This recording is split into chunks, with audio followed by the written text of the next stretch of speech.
नमस्कार दोस्तों, मेरा नाम हरीश कुमार हिरानी है। मैं बनारस के अशोक नगर सिगरा का रहने वाला हूँ। वर्तमान में मैं शिवपुर वाराणसी में रह रहा हूँ। दोस्तों, इस वीडियो के माध्यम से मैं आप सभी से अपने लिए एक मदद, एक सहयोग की अपेक्षा कर रहा हूँ। मित्रों, आप सभी से मैं अपने लिए यह मदद चाहता हूँ कि मेरे साथ मेरे अपने सगे भाई, मेरे अपने खून, जिनका नाम महेंद्र कुमार हिरानी है और जो सिगरा आईपी मॉल के सामने अपनी मोबाइल की दुकान चला रहा है, और उसकी दुकान का नाम शुभम इंटरप्राइजेस है। जिस दुकान को आज वह अपना बता रहा है, उस संपूर्ण बिजनेस को मैंने शुरू किया था, जिससे वो चालाकी एवं धोखे से एक बेहद गहरी साजिश करके मुझसे अब ले चुका है। अब आप सोच रहे होंगे कि यह सब कैसे संभव हुआ। तो इस संबंध में मैं केवल इतना ही कहना चाहूँगा कि जब कोई इंसान अपनी रिश्तों के प्यार में इतना अंधा हो जाता है कि जिससे वह प्रेम करता है या जिसको अपना मानता है, उसकी सारी हरकतों को देखने और समझने के बावजूद भी अपनी आंखें मूंद लेता है। और इतना ही नहीं, जब वह व्यक्ति उसकी उचित अनुचित सभी बातों को नज़रअंदाज करना शुरू कर देता है, उनके द्वारा किए गए अत्याचारों को चुपचाप से सहने लगता है, तो इस तरह की साजिशें अपने इसी रूप में प्रदर्शित होती हैं। शायद मुझसे भी यही गलती हो गई, जिसका भोगदंड मुझे अपनी दयनीय स्थिति में पहुंचने के रूप में मिल रहा है। यहाँ मैं आपको यह बताना ज़रूरी समझता हूँ कि मेरी स्थिति को देखते हुए, यानी कि मेरी विकलांगता को देखते हुए, आप यह कतई अनुमान नहीं लगा सकते हैं कि मैं जो बातें आपको अपने बारे में बता रहा हूँ वह कितनी सत्य होंगी। क्योंकि आप क्या, आज मैं स्वयं भी अपने बारे में सोचता हूँ तो मैं विश्वास नहीं कर पाता हूँ कि मैंने कैसे एक दिव्यांग व्यक्ति होते हुए बिजनेस में ऐसे कीर्तिमान स्थापित किए जो शायद एक स्वस्थ व्यक्ति के लिए भी दिवा स्वप्न सरीखे से हैं। अब सर्वप्रथम आप सभी लोगों को अपनी स्थिति के बारे में दिखाना चाहता हूँ। यहाँ आप मुझे देख सकते हैं कि मैं दोनों पैरों एवं कमर से दिव्यांग व्यक्ति हूँ। अपनी शारीरिक दुर्बलता के बावजूद भी मैंने अपने जुनून, इच्छा शक्ति, अपने आत्मविश्वास, अपनी मेहनत की बदौलत इतना सब कुछ किया। आज मैं खुद भी इस पर विश्वास नहीं कर पाता हूँ कि आखिर मैं ये सब उस समय कैसे कर पाया। इस संबंध में मैं केवल इतना ही कहूँगा कि यह मुझ पर ईश्वर की कृपया या आशीर्वाद ही रहा होगा, जो मेरे परमात्मा ने मेरे अंदर इतना आत्मविश्वास पैदा किया और मेरी इच्छा शक्ति को मजबूत किया, और मैंने अपनी मेहनत और अपनी लगन से इस उपलब्धि को प्राप्त किया, जो आज वास्तव में मेरे लिए दिवा स्वप्न से बढ़कर कुछ भी नहीं है। आप देखिए, कमर के ऊपर का हिस्सा भी मेरा थोड़ा प्रभावित है। दोस्तों, मेरी आप बीती की यह कहानी एक अत्यंत लंबी कहानी है। मेरे 20-22 साल के बिजनेस कैरियर के इस दास्तान को 20-22 मिनट में बताना संभव तो कतई नहीं है। फिर भी मैं अपना संपूर्ण और सार्थक प्रयास कर रहा हूँ कि आप तक अपनी बात कम शब्दों में सारगर्भित रूप में पहुँचा पाने में सफल हो सकूँ। क्योंकि दोस्तों, यह विश्वास की टोट से बंधा हुआ रिश्ता था, जिसमें हम लोग 3 भाई थे। मैं बड़ा था और दोनों पैरों एवं कमर से विकलांग होते हुए भी मैंने अपने भाइयों की ज़िंदगी बनाने के लिए, अपने घर को संभालने के लिए, मैंने अपनी इच्छाएं, अपना भविष्य, अपने सपने सब कुछ दांव पे लगा दिया था, केवल और केवल अपने भाई लोगों को सहारा देने के लिए, अपने घर को संभालने के लिए। क्योंकि उस समय कुछ परिस्थितियां ऐसी हो गई थी कि मुझे ना चाहते हुए बिजनेस में आना पड़ा था, क्योंकि मेरा सपना आईएएस अधिकारी बनने का था और जिसकी मैंने बाकायदा तैयारी भी शुरू कर दी थी। आज जो उसने मेरी प्रॉपर्टी, मेरे बिजनेस को एक गहरी साजिश करके मुझसे हथिया लिया है, जिसे मैंने अपने अत्यंत संघर्ष एवं अनेक दिक्कतों को झेलते हुए शुरू किया था, और अपनी अटूट मेहनत एवं लगन के बलबूते मैंने अपने इस बिजनेस को आगे बढ़ाया और एक मुकाम तक पहुंचा दिया था। इसी बिजनेस से अपने घर की सारी जिम्मेदारी को निभाया। उस समय अपनी शादी न करते हुए मैंने अपने छोटे भाइयों की शादियां की। मेरे मझले भाई महेंद्र कुमार हिरानी, जो मुख्य साजिश करता है, उसकी तो 3-3 शादियाँ हुई हैं। आगे चलकर अपने इसी बिजनेस से मैंने ज़मीन इत्यादि खरीदी और उनमें भाइयों का भी नाम चढ़ाया, क्योंकि मेरी इनकम ज़्यादा होने से मेरे सीए अमित कपूर ने मुझे सलाह दी थी कि आप अपने नाम से प्रॉपर्टी लेंगे तो आपको इनकम टैक्स ज़्यादा पे करना पड़ेगा। उनकी बातों में आकर मैंने अपने भाइयों की फाइलें खुलवाई, यानी कि उनका आईटीआर फाइल बनी, और उसी का खामियाजा, उसी का दुष्परिणाम आज मुझे भोगना पड़ रहा है, क्योंकि इसी आईटीआर फाइलों के खुलने की वजह से ही मुझे अपने भाइयों के नाम को भी प्रॉपर्टी में चढ़वाना पड़ा था। उसी समय में अमित कपूर जी की इस चालाकी को समझ नहीं पाया था, क्योंकि मेरे भाई ने उसको अपने विश्वास में लेकर यह काम करवाया था। इसमें अमित कपूर का यह फ़ायदा था कि यदि ज़्यादा से ज़्यादा आईटीआर फाइलें खुलने पर उतना साल का खर्चा मुझे अमित कपूर को देना पड़ता था, जो कि एक सीए का प्रॉफिट होता है। यदि मैं उस समय ही अपने सीए अमित कपूर और मेरे भाई महेंद्र कुमार हिरानी की साठगांठ को समय रहते समझ गया होता, तो आज मुझे इस तरह खून के आंसू नहीं रोने पड़ते, क्योंकि उस समय मेरी दोनों छोटे भाई बिजनेस में नहीं बैठते थे। मैं स्वयं 12-14 घंटे अकेले अपनी दुकान पर ड्यूटी देता था। मेरा मझला भाई यानी कि महेंद्र कुमार हिरानी, यानी कि मुख्य साजिशकर्ता, जो कि मुख्य साजिशकर्ता भी है, का काम केवल 2-3 घंटे होता था, वह भी महीने में कुछ ही दिन, क्योंकि उन 2-3 घंटों में वह ऑफिस जाकर बिल पहुंचाता था और वहां से मेरे पेमेंट को लाता था। इस 2-3 घंटों की एवज में मेरे छोटे भाइयों की पत्नियों ने एक बार मुझसे कहा था कि भैया, आप मेरे पतियों का हक मत मारिएगा, आप मेरे पतियों यानी कि मेरे छोटे भाइयों को इनका हक दीजिएगा। तो मैंने उस समय अपने भाइयों से कहा था कि अगर कभी भविष्य में हम तीनों भाइयों का किसी कारण से बंटवारा हुआ, तो आज जो भी मेरा सब कुछ है उसे मैं तीनों भाइयों में बराबर बराबर बांट लूँगा। मैं कभी भी अपने दोनों छोटों भाइयों में थोड़ा सा भी भेदभाव नहीं करूँगा। तुम लोग मुझ पर विश्वास रखना। मेरे छोटे भाइयों की जब शादियां हुई और आगे चलकर उनकी पत्नियों यानी कि मेरी भाभियों ने जब मुझसे यह प्रश्न किया था, तो मैंने उस समय यह ऊपर वाला जवाब अपनी दोनों छोटी भाभियों को दिया था। परंतु मुझे क्या पता था, उल्टे मेरे खुद के भाई, मेरे अपने खून, जिनके लिए मैंने अपना सब कुछ बर्बाद कर दिया, जिनका भविष्य संवारने के लिए मैंने अपने खुद के भविष्य की भी चिंता नहीं की, वे भाई 2007 में मेरा स्वास्थ्य बिगड़ने के बाद न केवल मुझे बिजनेस से अलग करेंगे, और धीरे धीरे करके मेरे अपने भाई ही मुझसे मेरे बिजनेस, प्रॉपर्टी इत्यादि सब कुछ एक बेहद गंदी साजिश एवं धोखे के तहत मुझसे छीन लेंगे, और मेरे जीवन को ऐसे दोराहे पे खड़ा कर देंगे जहाँ से मुझे अपनी जीविकोपार्जन के लिए भी सोचना पड़ रहा है।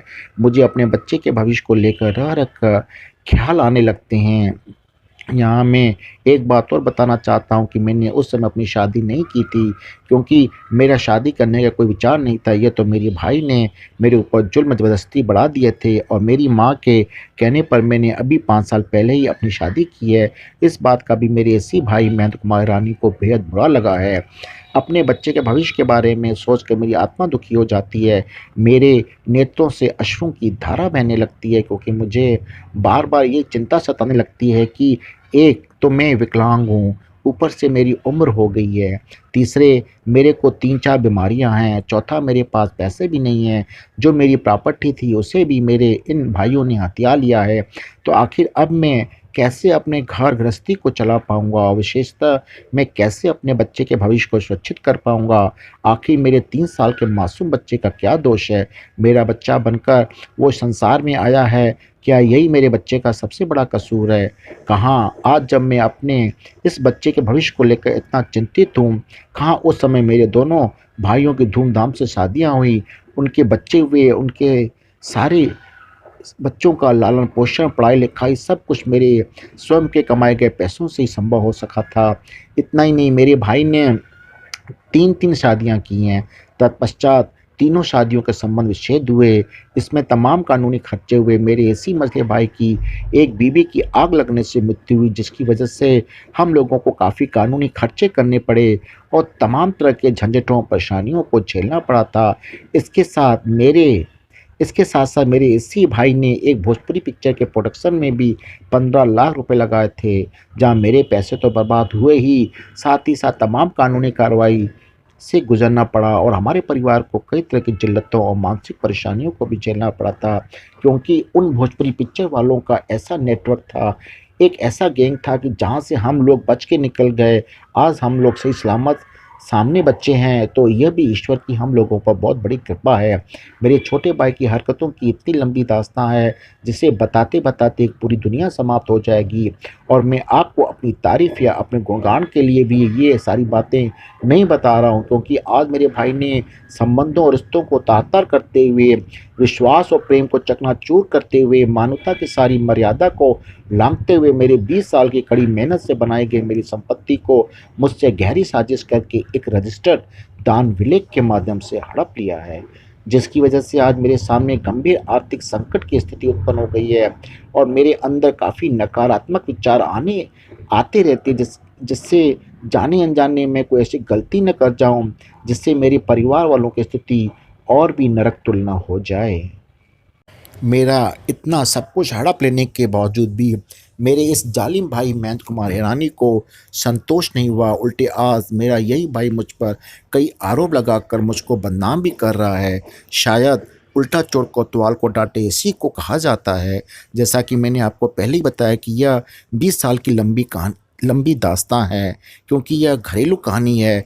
बड़े भाई का अपने छोटे भाइयों के प्रति अंधे प्रेम की कहानी है, त्याग की कहानी है, जहाँ छोटा भाई यदि गलती भी करता है तो बड़ा भाई उसकी गलतियों को बुरा मानने की बजाय इन गलतियों को छुपाने का प्रयास करता है। जिस तरह माता पिता भी अपने बच्चों की सारी गलतियों, अपराधों को क्षमा करते जाते हैं, तो यह एक पारिवारिक कहानी है जहाँ पर साजिश धोखे का कोई दूर दूर तक नाम भी नहीं था। परंतु यह मेरा छोटा भाई पता नहीं किस मिट्टी का, कौन से राक्षस कुल का मेरा छोटा भाई बन गया और मेरे साथ पता नहीं किस जन्म का बदला चुकाया है, जो कि मुझे उसने आज ऐसी स्थिति में लाकर खड़ा कर दिया है।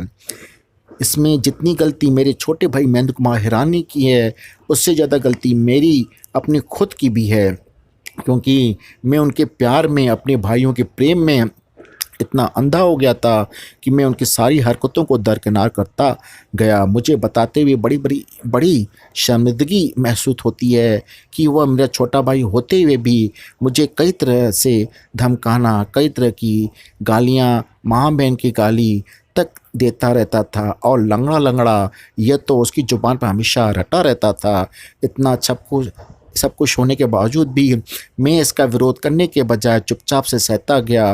कहीं न कहीं उसने मेरी माँ की भी गलती थी। एक आध बार मैंने यह निश्चय किया कि अपने भाई के अत्याचारों को, अप में इनके जुल्मों को अपने मित्रों, अपने जानने-पहचानने वालों को और समाज के लोगों को जाके सब कुछ बताऊँ। तो इसी बीच मेरी माँ ने मुझे समझाया कि बेटे, घर की बातें बाहर निकालना अच्छी बात नहीं है।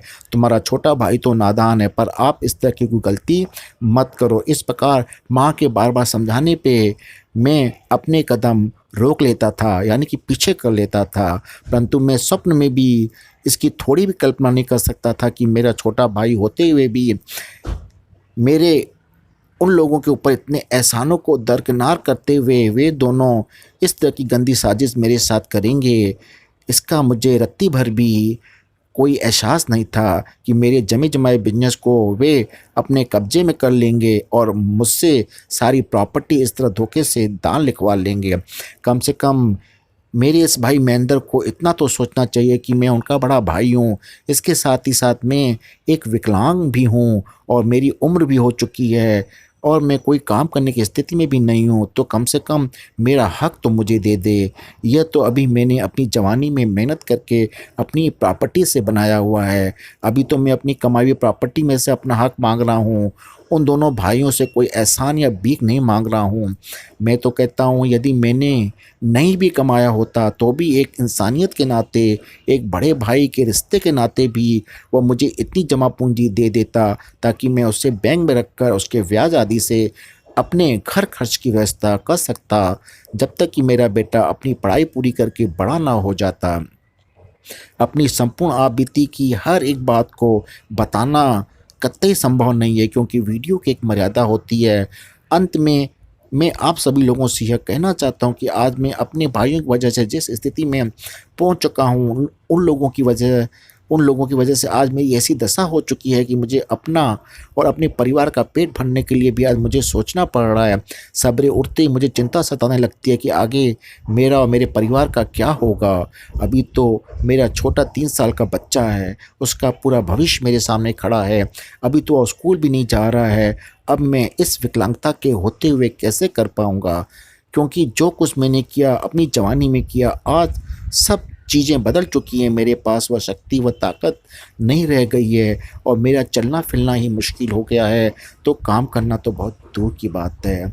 अतः आप सभी लोगों से मैं हाथ जोड़कर विनती करता हूँ कि आप मेरे इस वीडियो को देखने के बाद सर्वप्रथम अपने सभी मित्रों को अपने ग्रुप में इसे शेयर करें, ताकि ज़्यादा से ज़्यादा लोगों तक मेरा यह वीडियो पहुँच सके।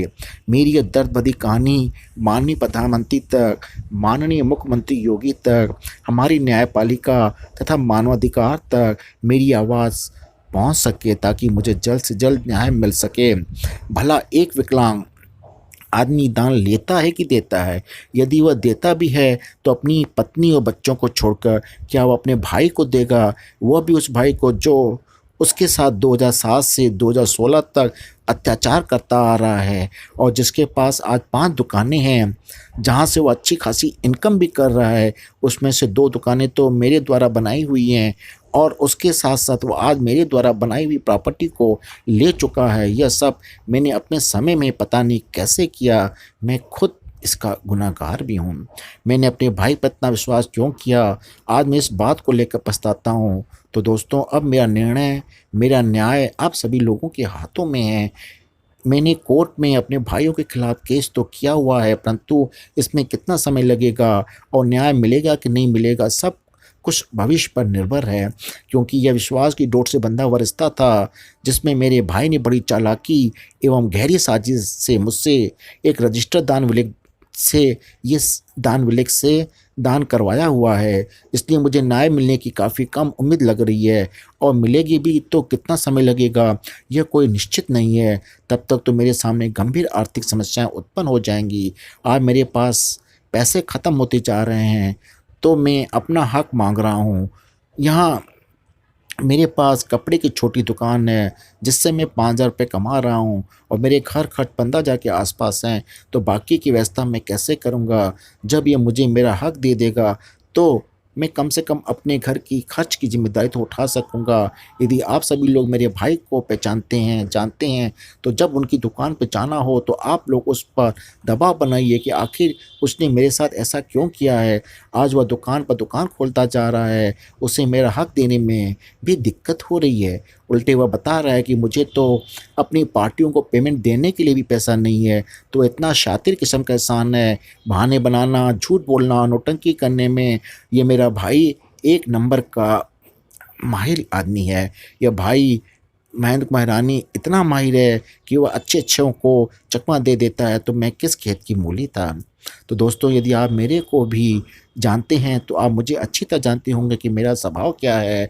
आज वास्तविकता यह है कि मेरे साथ जो घटित हुआ है, मेरे अपने मित्रों, मेरे जानने-पहचानने वालों को भी इसके बारे में कोई जानकारी नहीं है, क्योंकि अपनी विकलांगता के कारण और अपनी बीमारियों की वजह से मैं किसी के पास जा भी नहीं पाता हूँ।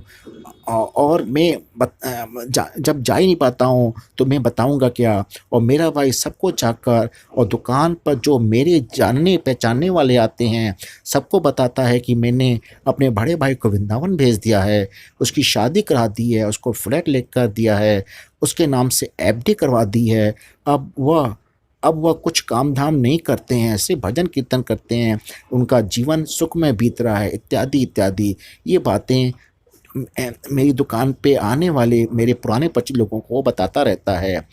और यहाँ आज जो मुझे खून के आँसू रुला रहा है, जब मुझे वो मेरा हक भी नहीं दे रहा है, तो क्या वह मुझे इतना सब कुछ देगा?